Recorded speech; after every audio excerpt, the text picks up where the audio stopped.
Kerajaan Perpadan Madani sudah kelang kabut. DNAA kes Zahid sudah makan tuan. Kerana itulah mereka bersungguh-sungguh cuba membawa pelbagai naratif yang bukan-bukan semata-mata hendak menjustifikasikan pembebasan Zahid. Namun, rakyat tidak bodoh tuan-tuan. Setuju tak? Kita intro dulu. La la la la la la la la. Assalamualaikum warahmatullahi. Ternyata DNAA kes Zahid Hamidi ini sangat memberikan impak negatif kepada Kerajaan Perpadan Madani. Buktinya tuan-tuan dan puan-puan sekalian, ketika ini dekat PRK Simpan Jeram dan juga Pulai, peratusan keluar mengundi tak sampai pun 50%. Sangat mengejutkan. Sama ada rakyat sudah muak dengan politik negara ataupun mereka sudah tidak peduli lagi, itu tidak dapat dipastikan. Dan semua ini mengundang para pimpinan Kerajaan Perpadan Madani ini dan juga anak-anak papa untuk mereka cipta seterusnya memanjangkan naratif-naratif dan juga alasan yang pelik-pelik semata-mata ingin menjustifikasikan pembebasan Zahid. Antara naratif yang dimainkan ialah kerajaan konon-kononnya tidak ada kuasa campur tangan. Sebaliknya, ini adalah wewenang sepenuhnya pegawai negara pada ketika itu, iaitu Idrus Harun. Tonton video ini kalau anda tak percaya. Mengapa keputusan begitu? Mengapa sekarang? Jadi kalau ikut tanya saya, kalau saya ada kuasa, saya nak tangguh. Sebab apa? Saya nak lepaskan dulu semua pilihan raya ini kepada pegawai negara, jalankanlah. Tetapi pegawai negara tidak setuju. Pegawai negara kata tarikh awal mahkamah ialah 4 hari bulan dan 5 hari bulan adalah hari akhir beliau. Jadi beliau menjalankan tanggungjawab dia. Dia tak mau lepaskan tanggungjawab yang dia uruskan kepada yang lain. Di sini tuan-tuan dan puan-puan sekalian, kita dapat lihat selain daripada memainkan naratif betapa konon-kononnya kerajaan tidak campur tangan apa-apa dengan menyatakan kalau nak campur tangan pun Anwar akan suruh settlekan hal ini selepas PRK. Perlu saya ingatkan kepada anda semua tentang kedudukan pegawai negara dan juga jabatan pegawai negara itu sendiri bagaimana dalam hierarki kerajaan. Pegawai negara ataupun jabatan pegawai negara ini terletak di bawah seliaan Jabatan Perdana Menteri. Bermaksud, bos kepada pegawai negara itu siapa? Tidak lain tidak bukan Perdana Menteri itu sendiri. Selepas Perdana Menteri, tidak lain tidak bukan tuan-tuan sekalian ialah Zahid Hamidi dan juga Datuk Fazilah selaku Timbalan Perdana Menteri yang kedua. Anda tenung carta ini betul-betul dan tolong beritahu saya dengan akal yang sejahtera. Mampukah anda memandang kosong carta ini tanpa ada rasa secebis pun dalam hati anda betapa berkemungkinan berlaku konflik kepentingan dekat sini? Tambahan pula tuan-tuan dan puan sekalian, Tan Sri Idrus telah bercuti sejak 28 hari bulan Ogos hari itu sementara menanti hari persalinan beliau pada 6 hari bulan September. Dalam amalan pejabat awam ni tuan-tuan dan sekalian, terutamanya kalau jawatan-jawatan besar, kalau dia nak bersara 6 hari bulan dan mula bercuti menjelang persaraan pada 28 hari bulan, secara asasnya persaraan beliau itu telah bermula sejak 28 hari bulan tersebut. No such thing lah tuan-tuan, bercuti kejap, 6 hari bulan masuk balik, tampering buat kali terakhir dan adakan upacara serahfal kepada pengganti. Tak ada. Benda itu tidak berlaku tuan-tuan sekalian. Tak ada maknanya. Jadi, berkemungkinan besar keputusan untuk membebaskan Zahid pada 4 hari bulan hari itu bukan arahan Tan Sri Idrus. Dan basically bukan juga arahan Datuk Ahmad Teruddin sebab beliau baru saja dilantik pada 6 hari bulan hari itu. Jadi, arahan siapa sebenarnya? Pada pandangan saya lah, kenapa mereka nak juga lakukan urusan pembebasan Zahid ini ke sekarang ini, ketika ini, walaupun Tan Sri Idrus sedang bercuti? Sebab jika urusan dilakukan ketika zaman Ahmad Teruddin, lagilah orang mengata dan menuduh yang bukan-bukan, betul tak? Tetapi kita tidak imply apa-apa. Tak tuduh apa-apa, sekadar berfikiran kritis. Ada satu lagi naratif lain, iaitu semua ini salah Muhyiddin. Tak ingat dunia tuan-tuan sekalian. Semua disalahkan kepada Muhyiddin Yassin. Kalau anda tak percaya, tonton video ini. 告诉大家，我有国法，家有家规。马来西亚的最高法律是什么？联邦宪法。马来西亚宪法一条叫1453条文，就是总检察长主控官第1号主控官，总检察署一把手。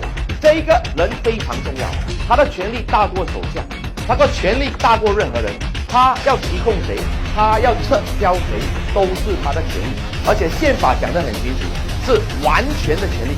马来文叫 kuasa mutlak， 英文叫 absolute power。他讲要告你就告你，要撤你就撤你，这就是总检察长够力的地方。总检察长就是首相推荐，元首批准，还可以做总检察长。我们马来西亚的总检察长是谁？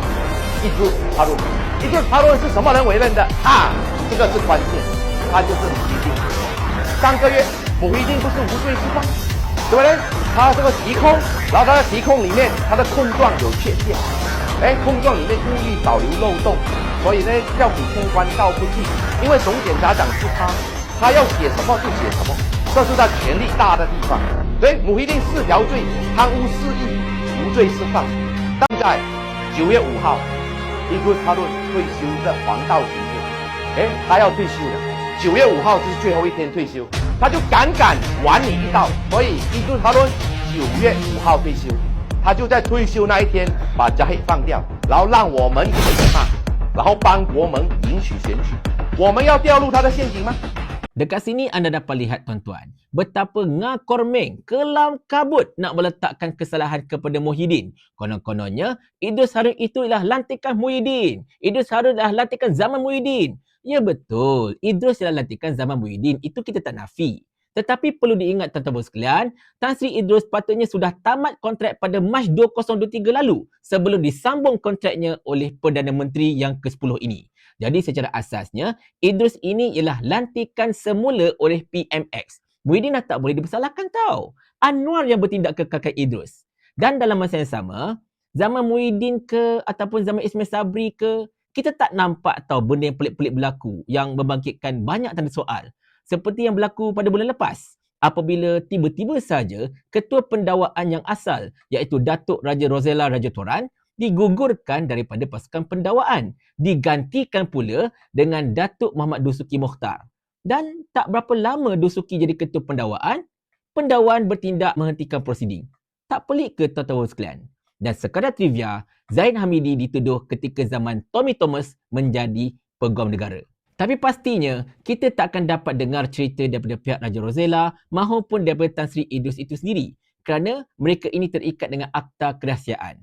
Tunggu kerajaan bertukarlah gamaknya, barulah kita dapat dengar kisah daripada belah mereka kot. Tetapi tuan-tuan sekalian, ada satu lagi naratif lain yang cuba dimainkan oleh anak-anak papa ini, iaitu ini keputusan hakim, ini keputusan mahkamah, hakim yang jatuh hukum.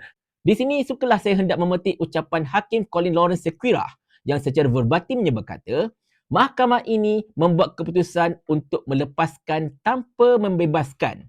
Sebelum saya tangguhkan, saya ingin menyatakan di sini bahawa apa sekalipun kuasa peguam negara di bawah perkara 145/3 Perlembagaan Persekutuan dan Seksyen 254 Kanun Acara Jenayah untuk memulakan dan menarik balik pertuduhan pada bila-bila masa sebelum penghakiman dibuat, tidak boleh sama sekali dipersoalkan.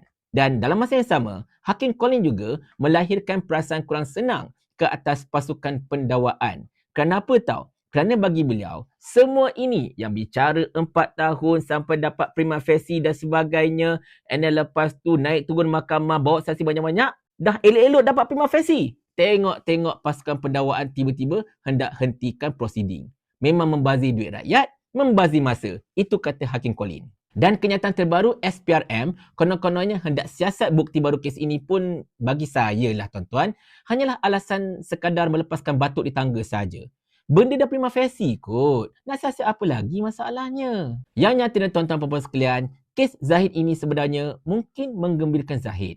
Namun, impaknya terhadap kredibiliti kerajaan dan juga pejabat peguam negara itu sendiri adalah sangat negatif. Dan secara asasnya, Datuk Seri Anwar Ibrahim tidak boleh salahkan saya dan juga tidak boleh salahkan rakyat seluruhnya jikalau mereka berpandangan negatif dan juga berpersepsi yang bukan-bukan. Lagipun selama ini merekalah yang mengajar rakyat membina persepsi negatif terhadap sistem kehakiman negara kita ini. Dan memetik janji ke-15 Manifesto Harapan untuk PRU yang ke-15 hari itu, Pakatan Harapan pernah berjanji begini, memisahkan jawatan dan peranan pendakwa raya daripada peguam negara untuk mengukuhkan kebebasan pendakwa raya. Peguam negara hanya bertindak sebagai penasihat undang-undang kerajaan, manakala pendakwa raya yang berasingan membuat keputusan mengenai perkara-perkara berkaitan pendakwaan. Kenapa janji ini tidak ditunaikan sampai sekarang? Saya pun tak tahu tuan-tuan. Mungkin sebab boleh, mungkin juga sebab ini. Kerajaan ni kerajaan kami. Jadi ikut suka kami lah. Paling kurang aku ada formula. Ni kau ada menteri berlambat-lambat ni satu formula pun tak ada. Otak letak dekat mana? Saya ulang. Sampai Abang Jamil mampus.